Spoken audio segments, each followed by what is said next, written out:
Moms, pernah nggak sih Anda mengalami hal berikut ini? Ketika balita Anda tak sengaja menyenggol kotak sereal saat sarapan dan menumpahkan isinya, si kecil beranggapan Anda tidak melihat perbuatannya tersebut. Dan ketika Anda bertanya, siapa yang menumpahkan? Ia langsung bilang, bukan aku. Padahal Anda tahu persis itu adalah ulahnya yang tidak disengaja. Ya, kebanyakan balita belum tahu bahwa kejujuran adalah kebijakan terbaik. Saat si kecil berbohong, sebenarnya ia sama sekali tidak punya niat jahat. Anda tidak perlu memarahi atau menghukumnya. Walaupun begitu, di usia balita, si kecil biasanya sudah mulai memahami bahwa jika ia tidak jujur, ia malah akan tertimpa masalah. Tapi, tenang saja Moms, ada cara untuk mengatasinya. Menurut Barry Brazelton, seorang dokter anak terkenal dan penulis buku Touchpoint, berbohong merupakan bagian dari perkembangan yang normal pada balita. Karena itu, Anda tidak perlu cemas. Tapi, apa penyebabnya? Lantas bagaimana cara mengatasinya? Salah satu penyebab si kecil berbohong yaitu si kecil ingin selalu terlihat sebagai anak manis yang tak punya kesalahan di mata orang tuanya. Ia pikir jika ia melakukan kesalahan, orang tua akan memarahi, memberi hukuman, dan berhenti menyayanginya. Kemudian bagaimana cara mengatasinya? Berikut cara atasi agar balita tidak berbohong.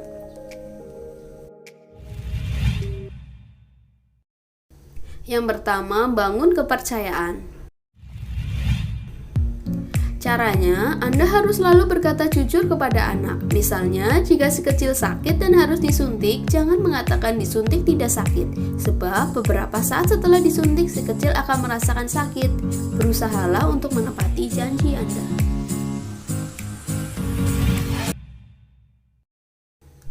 Yang kedua, hargai kejujurannya.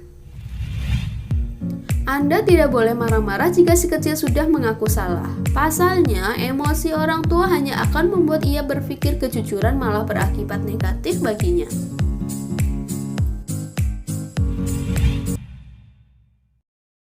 Hindari sikap menuduh. Lebih baik Anda berkata, siapa yang membuang sampah di kamar tidur? Ayo bantu mama membersihkannya.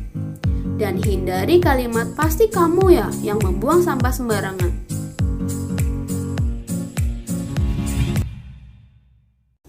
Yang keempat, jadilah role model.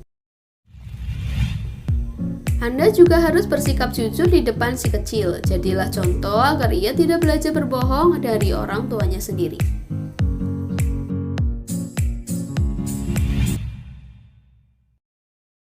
Yang kelima, ucapkan terima kasih.